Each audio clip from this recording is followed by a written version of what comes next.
Hey guys, welcome. It's Corinne. I'm working on chapter 21, Free Will, and Neville Goddard's Power of Awareness.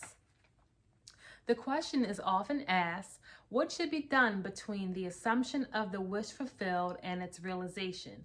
Nothing. It is a delusion that other than assuming the feeling of the wish fulfilled, you can do anything to aid the realization of your desire. You think that you can do something, you want to do something, but actually you can do nothing. The illusion of free will to do is but ignorance of the law of assumption upon which all action is based. Everything happens automatically. All that befalls you, all that is done by you happens. Your assumptions, consciousness, conscious or unconscious, direct all thought and action to their fulfillment. To understand the law of assumption is to be convinced of its truth, means getting rid of the illusion about free will to act. Free will means freedom to select any desire, any idea you desire. By assuming the idea already to be a fact, it is converted into reality. Beyond that, free will ends and everything happens in harmony with the concept assumed. I love that. I can of my own self do nothing, because I seek not my own will, but the will of the Father which hath sent me. John 5:19, 5:30. In this quotation, the Father obviously refers to God. In an earlier chapter, God is defined as I am. Since creation is finished, the Father is never in a position of saying, I will be. In other words, everything exists and the infinite I am consciousness can speak only in the present tense. Not my will, but thine be done. Luke 22:42. I will be is a confession that I am not. The Father's will is always I am, until you realize that you are the Father. There is only one I am, and your infinite self, that is I am. Your will is always I will be. In the law of assumption, your consciousness of being is the Father's will.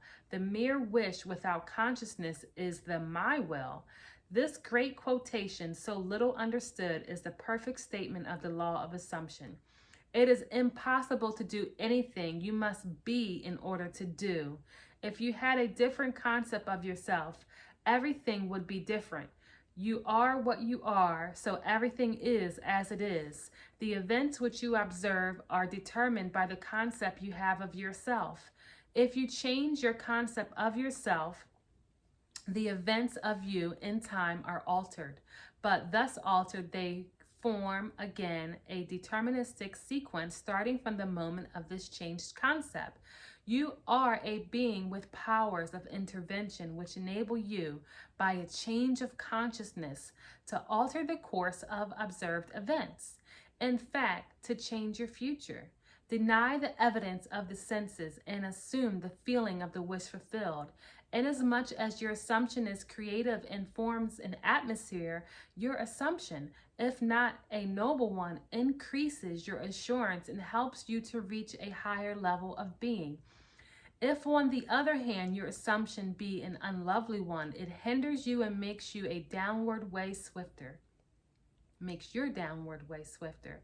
Just as a lovely assumption creates a harmonious atmosphere, so the hard and bitter feelings create a hard and bitter atmosphere. What things are pure, just lovely, of good report? Think on these things.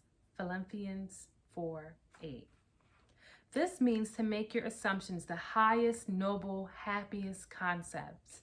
There is no better time to start than now. The present moment is always the most opportune in which to eliminate all unlovely assumptions and to concentrate only on the good, as well as yourself. Claim for others their divine inherence. See only their good and the good in them. Stir the highest in others to confidence and self-assertion by your sincere assumption of their good, and you will be their prophet and their leader, for an inevitable fulfillment awaits all sustained assumptions. You win by assumption what you can never win by force. An assumption is a certain motion in consciousness. This motion, like all motion, exercises an influence on the surrounding substance, causing it to take shape of, echo, and reflect the assumption. A change of fortune is a new direction and outlook, merely a change in the arrangement of the same mind substance, consciousness. If you would change your life, you must begin at the very source with your own basic concept of yourself. Outer change, becoming part of organization, political bodies, religious bodies, is not enough. The cause goes deeper. The essential change must take place in yourself, and your own concept of yourself must take place in yourself, in your own concept of yourself. You must assume that you are what you want to be and continue therein. For the reality of your assumption has its own being in complete independence of the objective fact and will clothe itself in flesh if you persist in the feeling of your wish fulfilled. When you know that assumptions, if persisted in, will harden into facts, then events would seem uninitiated mere incidents will be understood by you to be the logical and inevitable effects of your assumptions. The important thing to bear in mind is that you have infinite free will in choosing your assumptions, but no power to determine conditions and events. You can create nothing, but your assumption determines what portion of creation you will experience. And that is chapter 21. Thank you.